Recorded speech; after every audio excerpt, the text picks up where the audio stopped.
diversity. Diversity, which I always spell in capital letters, because in fact it's got nothing to do with genuine diversity. In fact, it's the opposite to genuine diversity, which is a product of natural, well, at least human diversity, is a product of natural segregation. That was the rule, that was natural in the past.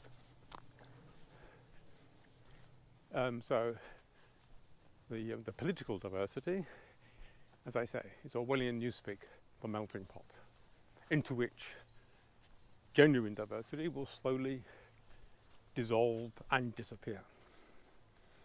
And it's designed, or its purpose, is to serve as an instrument of socio-political intimidation and control.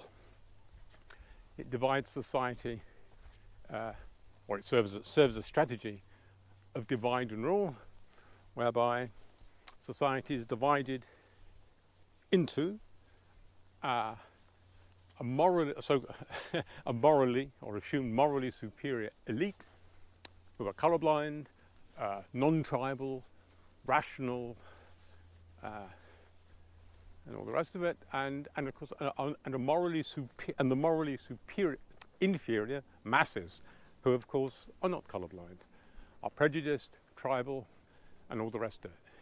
And that's the political purpose that it serves. Racial prejudice has taken the place of original sin, which of course we're all guilty of. It's just that some people claim not to be as guilty as others. We'll let the train pass.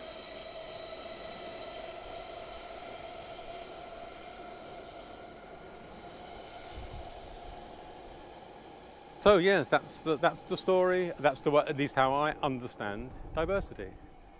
It's how the elites intimidate and control the masses, and that's not my idea of democracy, not one little bit. So that's what I think of diversity, and that's why the system has to be radically reformed. Well, the way we change the system is, in the past, of course, you had a bloody revolution, which never really changed much anyway. So, but we do have some degree of democracy, which we have to exploit, make use of the democracy that we have, the rule of law, and what we need to organise people, we need to organise ourselves. Instead of allowing ourselves to be organised by the matrix of state and capital, we need to start organising ourselves into genuine tribes and nations. And the way to do that is to form a political party, which I call Contrapot, in contrast to all the mainstream parties who are pot. They're for the melting pot. They're for diversity and the melting pot. So I'm going to found a party called Contrapot, and there will be branches in all countries, I hope. I've already got the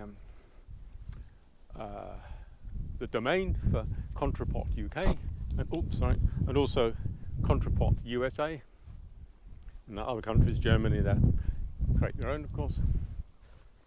Yeah, and within this party, we will organise ourselves. Everyone's welcome. You know, all races, all ethnicities, all cultures are welcome, so that within this party, we can prove that we can get along as individuals, that we're not going to, start killing. Obviously, we have to get along peacefully. If we don't, then of course the state always has the excuse that it needs to step in and take control, or keep control rather. It's got control, and it wants to keep control. And the way to keep control, of course, is to claim that people like me are just terrorists and anarchists and all the rest of it, and that we can't possibly organise ourselves along racial and ethnic lines, because that would be utterly immoral. On the contrary, it's not immoral; it's natural. That is the natural way that society, is divided along racial and ethnic lines, and that's what we should do. But within this single party, so that we're not against each other. We're going to support each other, but we're also going to support or respect each other's sense of identity, racial identity, ethnic identity. Those who want to belong to a melting pot, of course, are welcome to have their own section of the party, which which is yeah, Contrapot melting pot. You know, they're welcome to be, but only to be a part. At the moment, of course, we're having the melting pot imposed on us, and we haven't got any choice. You know, we have to submit to this melting pot. All right. So that's the sort of the basic idea.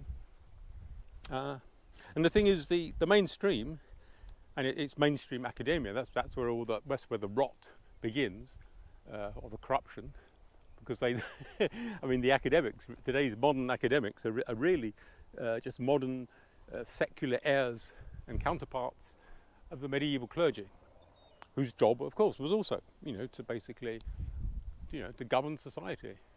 People were intimidated with threats of, everlasting damnation if they didn't sort of submit to church authority and ideology.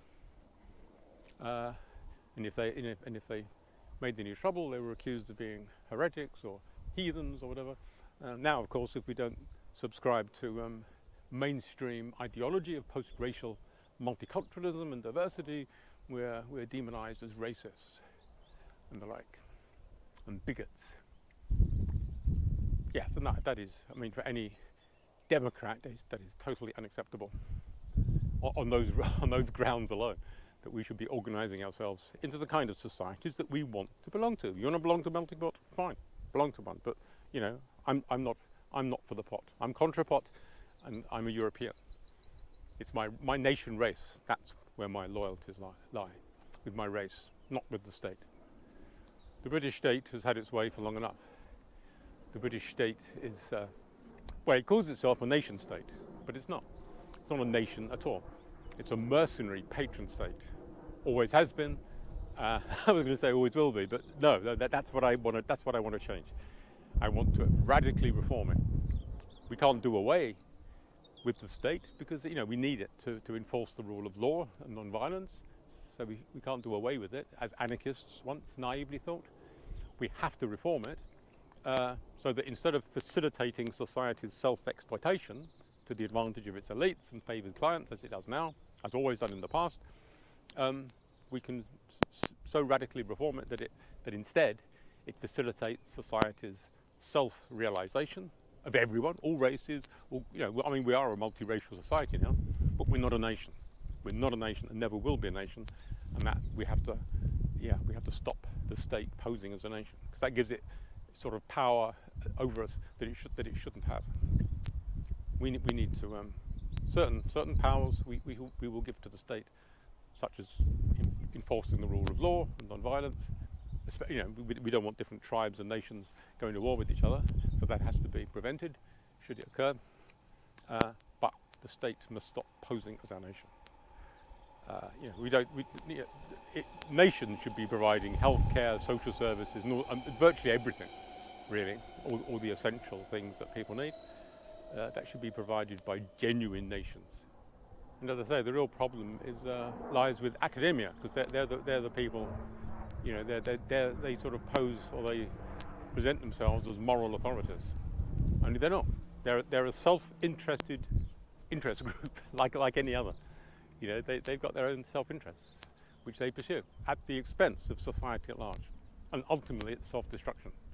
So there's every reason to support my program, because it's without it, it's not just it's not just a matter of race. Obviously, I want my own race to survive, but also I want humanity to survive. I want our civilization to survive, and I don't want us to continue screwing the environment. So all these things will be served by Contrapot. It's how we will unite. The state claims to unite us, but it doesn't. In fact, it doesn't. It divides and rules us, so it can't possibly unite us. That's just a lie. So we have to unite ourselves, and to do that, we have to separate from the state, because that's not our nation. We unite into genuine tribes and nations, and then these tribes and nations organise themselves so that we can get along, peacefully and sustainably. And that's about it, really.